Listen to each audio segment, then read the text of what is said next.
las realidades no caben en los libros, pues, ¿no? Las realidades siempre exceden los modelos teóricos, las realidades siempre exceden lo que uno puede expresar. Sí, una sociedad siempre va a ser mucho más compleja de lo que pueda plasmar el más grande historiador del mundo, ¿no? O de México, o del país. Nosotros somos parte de ello. O sea, así como seres humanos llenos de necesidades, de deseos, de emotividad, de complejidad, ¿no? De miedos. Y creo que eso es bien interesante que nosotros lo pensemos a la hora de pensar en construir una sociedad. Y a mí como morelense me ilusiona trabajar por mi estado, porque pues es el estado de mis padres, ¿no? Es el estado de mis abuelos, ¿no? Conocimiento, tecnología, innovación, humanidades. Todo para despertar conciencia. Comenzamos. Es un gusto para mí encontrarme en el Colegio de Morelos, nada más y nada menos que con el doctor Carlos Barreto Zamudio. Hola doctor, ¿cómo estás? Muy bien, encantado, bienvenida Susana. Muchísimas gracias por abrirnos las puertas a un lugar que desde su origen tenía una misión clara, y esta misión clara es acercar conocimiento, profundizar en la investigación del estado de Morelos y reunir aquí a las mejores mentes para podernos seguir multiplicando en conocimiento y por supuesto en esta importante valoración del estado de Morelos. Así es que yo me siento como pececita en el agua y te lo agradezco, doctor. Pero me gustaría vamos a empezar platicando un poquito de tu historia. Siempre cuando estoy enfrente de investigadoras, de investigadores, quiero saber cómo fue el caminito para llegar al lugar en el que tú hoy te encuentras académicamente y también desde la directriz de una instancia tan importante como lo es el Colegio de Morelos. Sí, pues mira, yo creo que para comenzar a entrar en materia, yo debo decir que me siento muy honrado de estar al día de hoy al frente de la rectoría del Colegio de Morelos, por principio de cuentas porque soy morelense. Yo soy originario de Cuautla, nací en un ya distante año del 72 del siglo pasado, en una colonia popular de Cuautla, en la colonia Torres Burgos. Ya después, muy chico, me fui al norte, al entonces poblado de Cuautlisco, hoy colonia Cuautlisco de Cuautla. Y ahí estuve, digamos, hasta que me fui. Bueno, ahí tengo muchos amigos, tengo mi familia. Bueno, mi padre ya murió, pero se mantienen en Cuautla mi mamá y mi hermana. Y trato de ir lo más que puedo, no voy muy seguido, pero trato de ir lo más que puedo a visitar a mi familia. Y bueno, está la casa paterna, ¿no? Ahí pues que construyeron justamente mis padres con mucho esfuerzo, ¿no? Como todas las familias de clase trabajadora. Yo estuve siempre en escuela pública, desde siempre. Toda mi formación fue en escuela pública, en la primaria Narciso Mendoza, en la secundaria 2 de Cuautla, el CBT 76, y luego me fui a los 18 años a la Ciudad de México. Estudié en la UNAM, en una muy politizada Facultad de Economía, todo desde aquel entonces, al final de la Guerra Fría, con la caída del muro de Berlín. Eso es importante, creo que es muy importante para explicar un tanto mi formación y mi orientación académica. Importantísimo. Sí. Y somos generaciones que lo vivimos. Sí, sí. Y contarlo a nuevas generaciones les puede parecer que es totalmente lejano. Y no, el muro de Berlín dividía, no solamente territorialmente hablando, sino ideológicamente hablando, y estaba totalmente separado. Entonces esto, vivirlo como tú dices, va dejando huellas en tu formación. Claro. Y también al mismo tiempo hice simultáneamente la carrera de etnohistoria en la Escuela Nacional de Antropología e Historia, y también, digamos, gran parte de lo que ahí se enseñaba era pues toda la obra de Marx, ¿no? Y de los marxistas, y yo decía que justamente tiene mucho que ver con la formación y con la orientación de mi trabajo posterior, porque digamos, entra, después de la caída del muro de Berlín, toda esta ideología y esta construcción pues teórica, ¿no? Teórico-metodológica de hacer historia, por supuesto que entra un poco en desprestigio, ¿no? Porque se entiende, ¿no?, que al caer el bloque socialista en el mundo, pues todas las ideas que le dieron fundamento, pues también entran como en desuso, ¿no? Entonces, caían con él. hubo que reconstruirse, ¿no? Hubo que reconstruirse, hubo que adaptarse a los tiempos, hubo que hacerse muchos cuestionamientos éticos, ¿no? En cuanto al trabajo propio. Ideológicos, por supuesto. Y creo que eso es algo que explica también mucho de la orientación de mi trabajo, ¿no? Que se orienta mucho hacia la historia social, la historia de los movimientos sociales, del movimiento popular, etcétera, en cuanto a mi trabajo de investigación. Otra cuestión, digamos, formativa importante, pues bueno, fue la influencia de mi padre, ¿no? Un antropólogo muy conocido en el contexto morelense. Y, digamos, mi padre en sí y su grupo de amistades, ¿no? Porque creo que él tuvo el tino de elegir amistades fundamentales en su trayectoria, en su carrera, en su vida, y que a nosotros nos tocó un impacto. Y creo que también, Susana, eso me gustaría recordarlo. Mi padre fue obrero, mi padre fue ferrocarrilero, y después él estudia y, bueno, ya se convierte en un personaje pues destacado, ¿no? Dentro del contexto del Estado. Y a mí me tocó pues una infancia muy estimulante, ¿no? O sea, me tocó convivir con personajes como Mateo Zapata, como José Agustín, como grandes antropólogos, ¿no? Que de pronto iban a la casa, yo escuchaba y Claro, sus pláticas, sus anécdotas. Sí, los grupos culturales, ¿no? De aquel entonces. Todo eso nos forma. Todo eso nos forma, pero además nos da una responsabilidad, ¿no? Respecto de lo que queremos para nuestra sociedad y lo que queremos construir y transmitir, ¿no? en adelante. Ya después, bueno, tengo ahí una trayectoria un poco errática, ¿no? Empiezo a trabajar en algunos lugares, oficinas de gobierno, me pierdo un poco, ¿no?, de la trayectoria académica.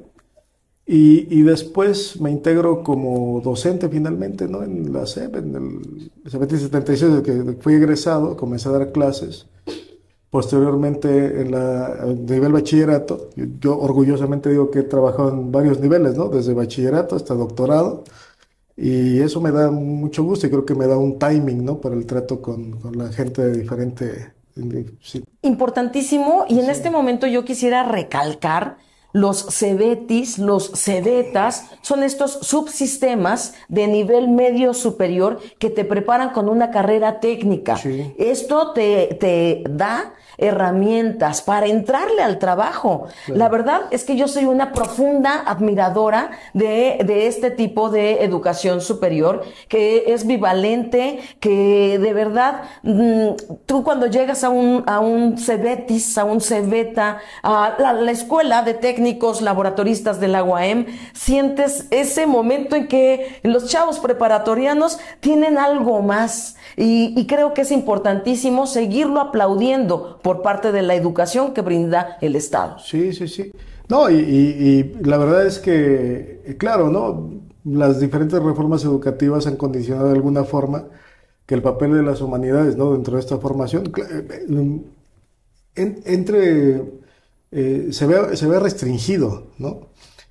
Por supuesto, los CEBETIS, la escuela de técnicos y demás, pues no es su finalidad, ¿no?, formar, digamos, humanistas, pero creo que siempre es importante en el contexto de generar formación integral, que los chavos no se despeguen del todo de eso, ¿no?, de la cultura, de las artes, de las humanidades, de la historia, de las ciencias sociales, demás, que ha sido una propuesta permanente. Incluso, bueno, pues cuando a mí me tocó dar clases en este nivel, pues fue cuando quitaron todos los módulos de historia, ¿no?, todos los módulos de estructura económica de México, civismo, filosofía, ¿no?, que después te acuerdas que hubo un movimiento para que se reincorporara filosofía en las escuelas de nivel medio superior, ¿no?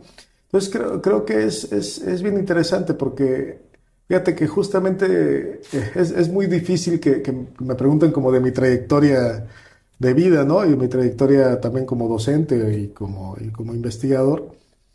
Y ahora que me lo preguntas, pues estoy haciendo un balance, ¿no? Un buen balance de esto. Y me parece que es importante, Sí. porque justo nos permite vernos, Sí. ¿no? Hacia adentro, esta historia de vida. Y a mí me da elementos. Estar contigo, doctor Carlos Barreto Zamudio, claro que me invita a pensar en la historia. Tú eres historiador, claro. pero también en la filosofía, como Claro. lo estamos ahora mismo señalando. La literatura. Pienso que también es un área de una disciplina que, por ejemplo, para el Colegio de Morelos, tiene que seguir aportando identidad a los morelenses, Claro. a las morelenses, y bueno, de plano, disciplinas fundamentales. No, es que lo son. Y mira, suena como, digamos, como autocomplaciente, ¿no? Porque como bien dices tú, bueno, yo soy historiador. Y como historiador, pues estoy apegado a estas disciplinas que tú mencionabas. Dentro de mi proceso formativo es bien interesante porque retomando esta parte de la ideología, ¿no? Marxista y demás, yo me acuerdo muy bien, ayer platicaba con un profesor que está como muy metido en el tema de oratoria y demás, y me preguntaba, oiga, doctor, pues, ¿cómo la ve, no? Si podemos hacer un trabajo así. Yo le daba mis explicaciones, pero a lo que quería llegar es que cuando yo empecé a estudiar la licenciatura en historia, pues siempre está el debate, ¿no? Si la historia es ciencia o es arte. Y, pues, bueno, la discusión, al menos en mi época, recalaba en que era una ciencia. Entonces yo recuerdo muy bien que a nosotros nos decían, es que ustedes no tienen que escribir bonito, tienen que escribir científicamente, ¿no? Porque Comprobar, comprobar datos. científicamente, ¿no? Entonces, ahora, digamos, el giro cultural que se le ha dado a la historia permite discutir si la historia pues, es un género, si es un arte, si es una ciencia. Yo sigo pensando que es una ciencia, pero no hay que renunciar a las licencias literarias, porque de otra forma, pues escribes con una aridez tal que nadie te puede leer, ¿no? O sea, sí. Pero es bien curioso cuando Sí. nos dicen, es que la historia toma el curso dependiendo de quién te la cuenta. Entonces, para basarnos en la historia como ciencia, necesitamos entonces toda la exactitud y toda la precisión de un método. Y entonces ahí toma estos otros dotes. Sí, pero claro, el método científico adaptado a la historia, pues es justo eso, digamos, una guía, ¿no? Una manera de construir seriamente. La historia, a diferencia de la literatura, pues tiene un compromiso de verdad, que no es que busca la verdad, ¿no? Como de pronto la gente se clava, Esa ¿no? es más la Entonces, filosofía. sí, o sea, la búsqueda de la verdad, pero sí tiene un compromiso de al menos intentar corroborar lo que está diciendo. Entonces, la historia tal cual la concibo a estas alturas de mi vida, lo que sí tiene como última responsabilidad es generar conocimiento. Cierto. Generar conocimiento, traer a la vida, ¿no? Hablar con los muertos, pero hablar seriamente, ¿no? O sea, hacer estos comparativos. Muy con al otras estilo épocas. Rulfo. Pues es que finalmente pues es eso, ¿no? Es no olvidarnos del pasado, no olvidarnos de las sociedades que nos antecedieron. Claro. Sí. Carlos Barreto Zamudio, me parece tan importante pensar y hablar de la historia porque nos enfrentamos en un momento histórico en donde tenemos toda la información en las manos, ¿no? Las redes, los celulares, esto nos pone en otro momento en donde es bien fácil desconocer el pasado. Y desconocer el pasado, sumado a perder identidad, me parecen temas súper delicados, me espantan. Y entonces, si me oyen los chavos, van a decir, esta ya está muy rookies, ¿no? Pero es que hay muchos temas importantísimos que tenemos que sacar de ahí y ponerlos en la mesa y ponerlos en las redes y sacarlos de personas que claro que se preparan y que tienen todavía toda esta entereza de decir por qué es importante y por qué necesitamos seguirlo documentando, informando, difundiendo, cuestionando. Y quiero llegar contigo a un punto. Tú haces algo que me parece fundamental, indagar en el pasado. Y quisiera irme a un punto que es el pasado revolucionario de Morelos. Tema importantísimo, y por supuesto que aquí ya sentado con nosotros está Emiliano Zapata Salazar. Aquí, mira, tú lo puedes ver en muchas referencias, en muchas formas. Fíjate que hay una frase que a mí me gusta mucho, que es de un historiador, Mark Bloch, que dice que él habla de los hombres en cuanto a especie humana, no de los hombres. Género, ¿no? No. Dice que nos parecemos más a nuestro tiempo que a nuestros padres. Y eso a mí me parece que es bien importante para hacerle ver a los muchachos que pese a lo que algún filósofo le llama el síndrome de la impaciencia, a la inmediatez, ¿no? A la plena disposición de información en la palma de tu mano, nosotros somos un producto histórico. O sea, nosotros como seres humanos, como sociedades, somos un producto histórico. O sea, que provenimos de un proceso, ¿no? O sea, no estamos suspendidos en el tiempo, ¿no? O sea, ¿no? Ni los que nos seguirán, los historiadores que nos seguirán hablarán de este tiempo como un pasado próximo o como un pasado incluso remoto. Ahora, en el caso de lo que tú dices, para ligarlo con lo que me preguntabas, yo creo que una responsabilidad de los historiadores que trabajamos en el contexto, es decir, ¿no? Como historiadores morelenses que trabajamos Morelos, ¿no? Que trabajamos pues la historia de Morelos, o gente interesada, aunque no sea nativa, pues si no caes como en chauvinismo, ¿no? O xenofobia, es decir, a ver, solamente el morelense puede hablar de Morelos, ¿no? Y no o es de Zapata. No es el caso, ¿no? Creo que una responsabilidad es mostrar que en este espacio, en esta tierra, se han dado movimientos tales o de tal influencia que también determinan la historia del mundo. O sea, no son como movimientitos ahí de ocurrencia, ¿no? de reducidos o acotados a un espacio. Es tan relevante la historia de Morelos como la historia de Europa, ¿no? La historia de Estados Unidos, la historia del Caribe, ¿no? Etcétera. Y claro, tenemos personajes universales, ¿no? Que están presentes, pues, por supuesto Zapata, pero pues muchos otros. Sí. Entonces creo que aquí una cuestión que es importante, sobre todo en estos tiempos de, ¿cómo le llaman? De que todo se desvanece, ¿no? Inmediatismo. Exacto, o sea, de que todo se desvanece en el aire, ¿no? Sí, o sea, todo es efímero, todo es muy fugaz. Todo es efímero, o sea, todo ya le quieres pasar, lo scrolleas en 3 segundos o menos. Sí, y pocos minutos para la reflexión, ¿no? Entonces, sí, y el pensamiento profundo. El pensar, sí. Bueno, pero para pensar profundamente debes de tener silencio. Porque no, amo escucharte, sí, ¿no? doctor. Sí. Necesitamos darnos silencio. Sí, o sea, porque ¿qué es lo que ocurre ahora? Digo, ahora regresamos a Zapata, ¿no? Y demás. Sí, porque ni creas que nos vamos a ir. Sí. Tenemos que regresar, perdóname. Sí. No, pero eso es importante, ¿no? Porque tú tienes aquí esto, ¿no? Y aquello, la computadora, y tienes la tele, y tienes, ¿sí? Entonces sobre todo, también los que somos mayores, ¿no? Sí, no es un asunto de la juventud. Solamente de los chavos. Tus espacios de silencio los llenas con un jueguito, con un TikTok, con un video, ¿no? Qué fuerte, sí, ¿no? Es cierto. Y también muchas veces los padres sobreocupamos a los chicos, ¿no? Les pones un curso en verano, ¿no? Les pones que vayan al taekwondo y luego al piano y luego ¿no? O sea, y hay una parte que es muy valiosa cognitivamente, que es estar tranquilo, ¿no? Con tus pensamientos. Aburrirnos. ¿No? Aburrirnos tenía un propósito, chavas y chavos, grandes y pequeños. Sí. Vale la pena. Sí. Entonces, yo creo que, ahora tratando nuevamente de ligar lo que estamos platicando,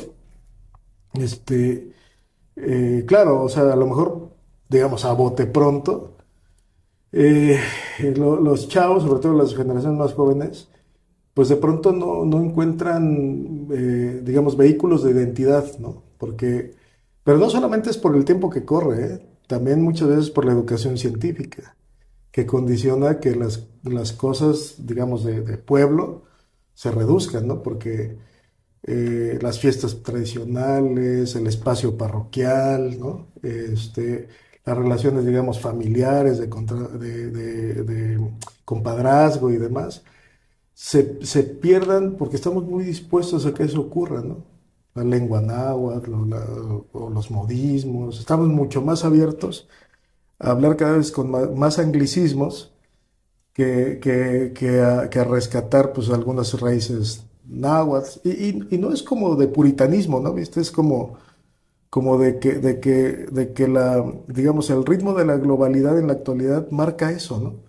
O sea, cada vez escuchas más anglicismos, ¿no? Más anglicismos, más anglicismos. Eso es parte de la colonialidad del lenguaje que no es de ahorita, pero el ritmo es frenético.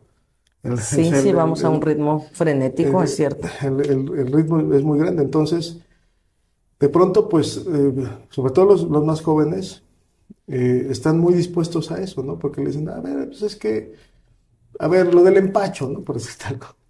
Pues es cosa de pueblo, ¿no? Es cosa eso no, hay que ir al médico, ¿no? A ver, píntate una cruz cuando te entumes, ¿no? O algo así. No, pues esas son creencias. Así, ¿no? la crucecita de saliva, sí, ¿no? O O cuando te da hipo. Ajá. Pero por otra parte, yo creo que hay que revalorar esas cosas, porque, o sea, si tienen siglos desarrollándose. Claro, ¿no? hay conocimiento ancestral y no se trata de opacar a uno y que gane el otro, sino entender todos estos saberes, entender todas estas vivencias. Tenemos mucho en qué pensarnos y repensarnos, y me parece que es muy importante hacerlo con disciplinas como las que tú has desarrollado. Me parece que el Colegio de Morelos hoy tiene esta tarea y la tiene sobre los hombros. Tenemos que volver a hacer que este lugar represente a las mejores mentes del Estado para seguir pensando en nuestra cotidianidad incluso.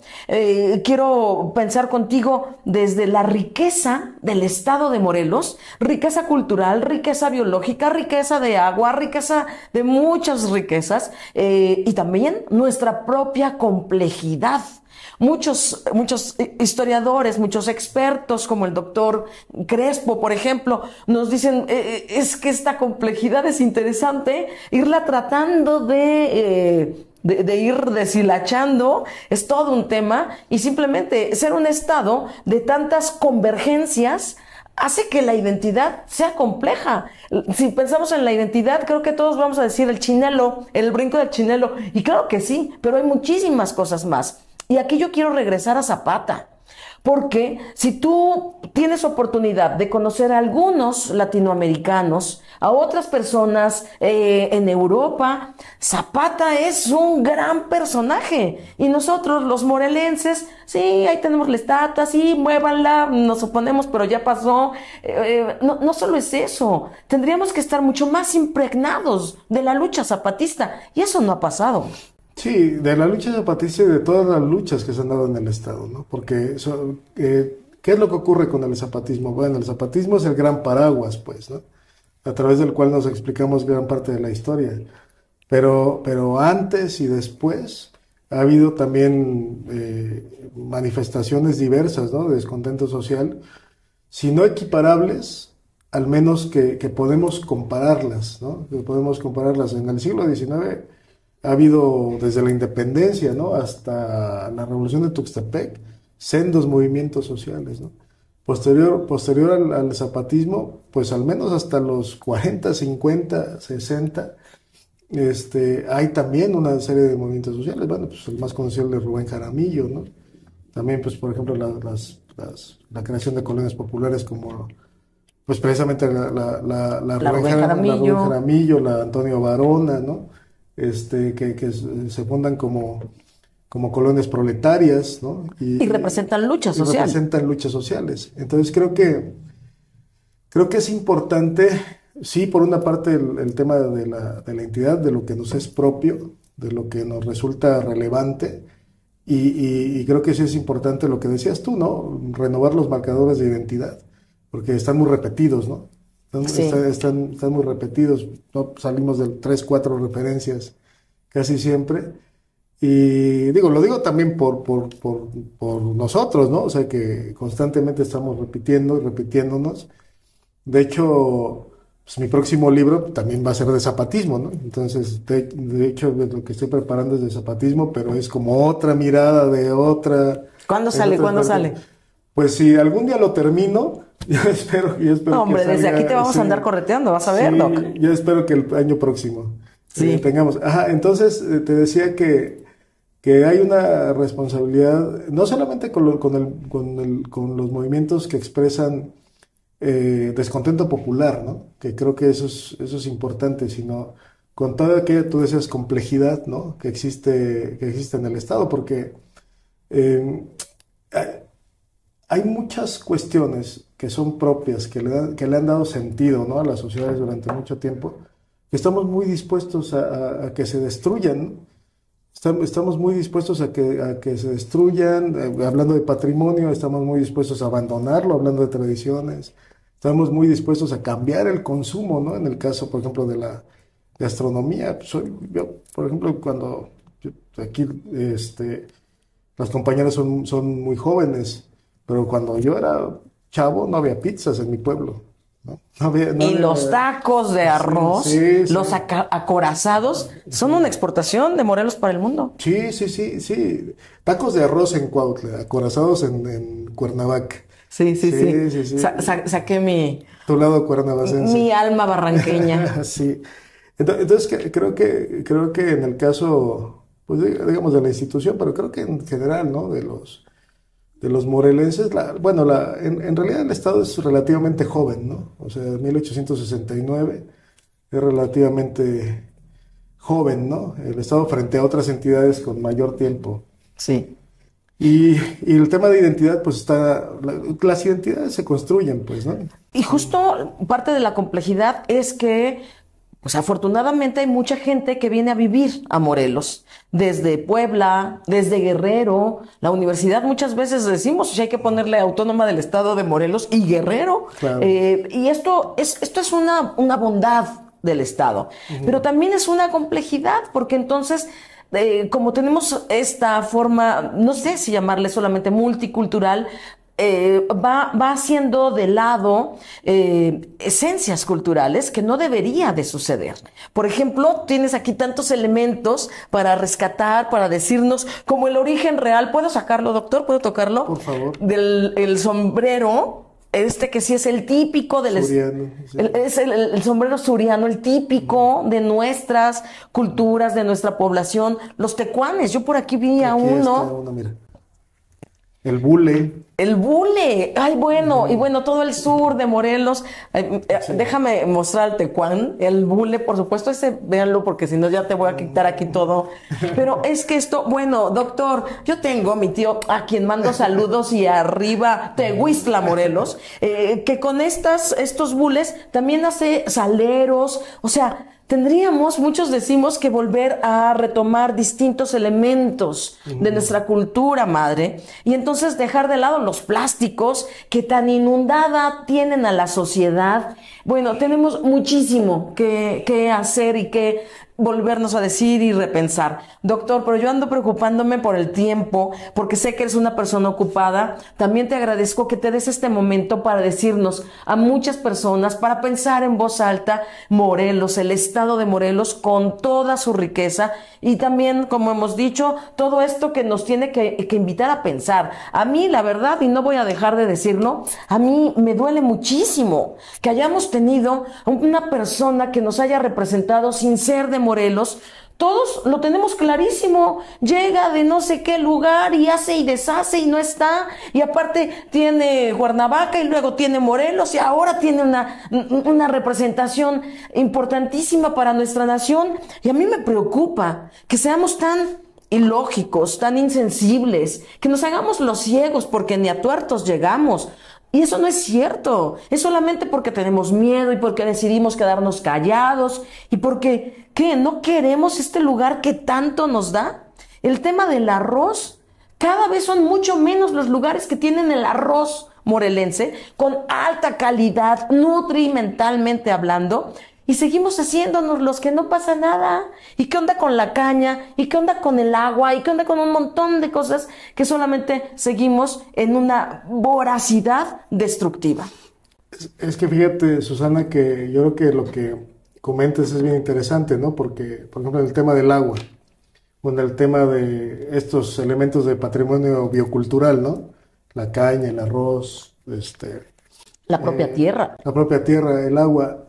Ahí hay una contradicción interesante, ¿no? Que tiene que ver con la manera en que los pueblos originarios veían estos elementos. Bueno, no la caña, ¿no? No el arroz, pero sí el agua y la tierra. El maíz. Que lo ven, digamos, esta cosmovisión no veía estos elementos como una mercancía.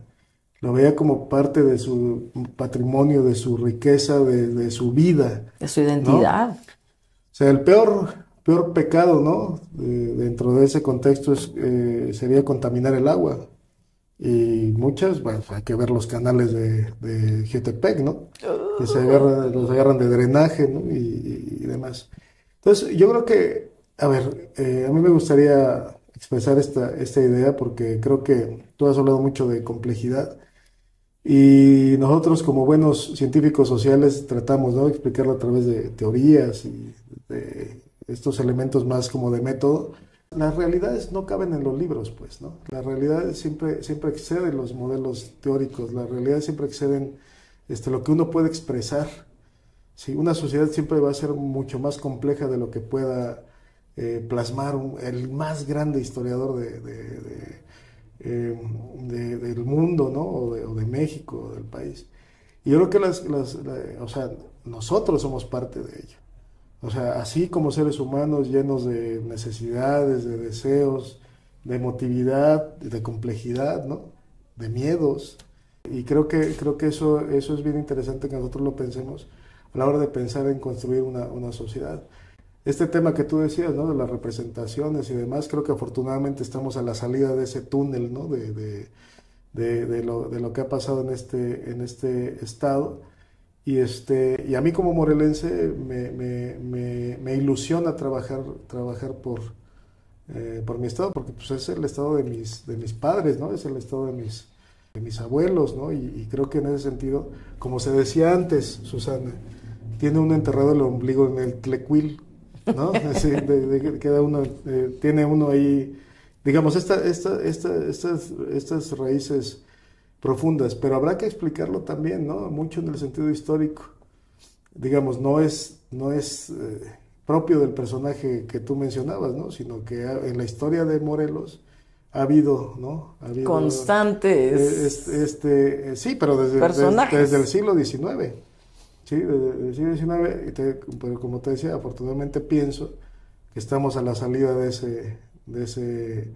ese túnel, ¿no? Sí, cierto. Y en ese punto de salida hay renovación, sí, hay esperanza, hay conocimiento. Totalmente. Y entonces ahí yo quiero preguntarte acerca de hacia dónde va. ¿Qué esperamos tener ahora en el colegio de Morelos? Y por supuesto que para mí sí es un camino que tiene que volver a ver la excelencia académica. Sí, bueno, por supuesto que una de las principales misiones que tiene esta administración es, por una parte, retomar el espíritu con el que se funda la institución, con la institución antecedente, el CIDEM, sí, que a mí la verdad es que me ha impactado mucho. Bueno, no sé si tú lo sepas, yo vengo de dirigir un centro de investigación en la UAM. Lo sé muy bien, que soy venada. Ah, bueno. Yo, siempre, ¿no? Una vez venado, siempre venado, ¿no? Y claro, y también fui presidente del Instituto de Humanidades, ¿no? De la UAM. Y una de las principales misiones es retomar, pues, el espíritu humanístico de la institución. Creo que eso, ahora sí que, como decían los clásicos, ¿no? Por sabido se calla. O sea, es algo que es propio, pero actualizándonos a los tiempos. Por supuesto, nosotros tenemos la idea de traer a las mejores mentes disponibles, ¿no? Para que trabajen en favor del proyecto. Ahora hemos estado tratando de establecer una base muy sólida de jóvenes investigadores. Yo me siento, lo he dicho en varias ocasiones, como la Volpe con el Atlas del 94, porque estamos como intentando incorporar, ¿no? Al proyecto gente muy valiosa, y creo que lo estamos consiguiendo. Ahora tenemos una diversidad de seminarios. Estamos para el próximo semestre, tenemos 100 seminarios de diferentes disciplinas, porque la institución cayó incluso como en la ocurrencia, ¿no?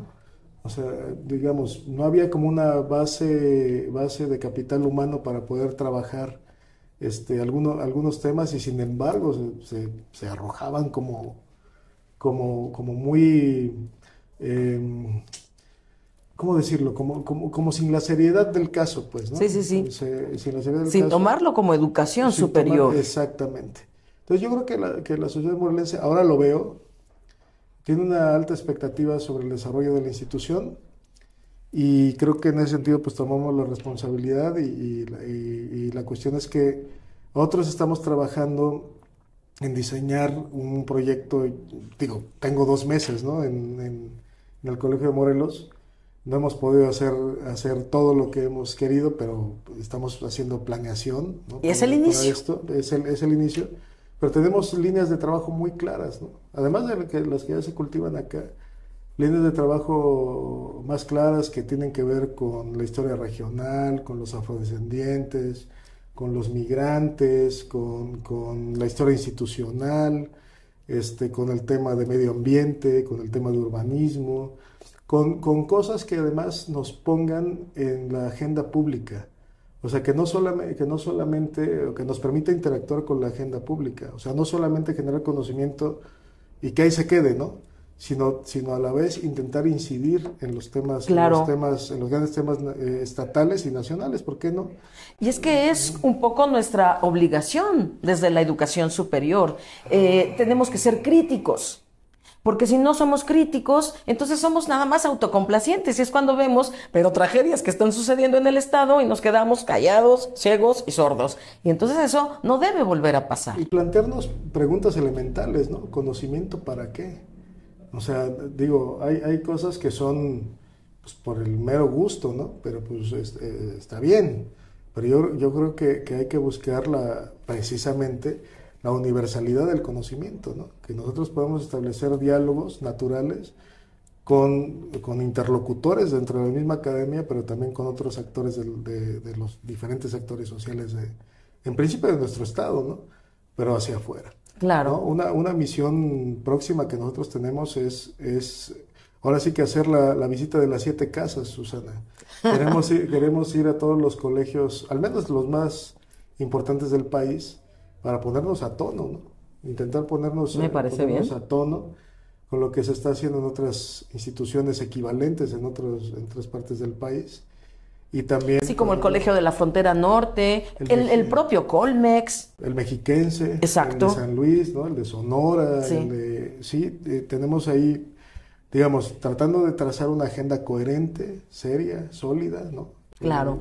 Y tener esta representación morelense con dignidad, con calidad, con excelencia. La verdad es que el camino es largo, está empezando, y tenemos una buena expectativa porque conocemos tu carrera, conocemos tu amor por el conocimiento desde muchas formas, y por supuesto la valoración histórica y presente del estado de Morelos. Sí, fíjate, Susana, que yo creo que siempre cuando uno trata de hacer una carrera académica, o la hace, ¿no? Digo, ya, ahora ya se empieza a abrir paso para las nuevas generaciones, ¿no? Yo creo que lo importante es el principal activo, ¿no? O el principal valor que tiene un académico es en principio su buen nombre, ¿no? Y su prestigio construido. Entonces, en ese sentido yo me siento tranquilo, ¿no? Cómodo, y creo que eso favorece a la institución, ¿no? O sea, vamos, yo creo que, al menos a mí me gusta pensar que soy un académico y no un político, ¿no? Entonces eso creo que es importante. Tiene más credibilidad. Pues no lo sé, No lo sé, pero creo que eso es lo que yo pongo a favor de la institución, porque pues es una institución académica. Así ¿no? es. Es una institución de corte académico, habrá espacios, ¿no?, para hacer lo otro, pero en principio es eso, ¿no? O sea, creo que en la parte del diseño académico y de la proyección de la institución, ahí me siento muy cómodo. Me siento muy cómodo y creo que podemos hacer cuestiones importantes para... Definitivamente. Muchas gracias, doctor Carlos Barreto Zamudio, rector del Colegio de Morelos, y es un placer estar aquí en este inicio de tu desarrollo en el Colegio de Morelos. Muchas gracias, muchas gracias. Hasta pronto. Que estén muy bien. Gracias. Bye.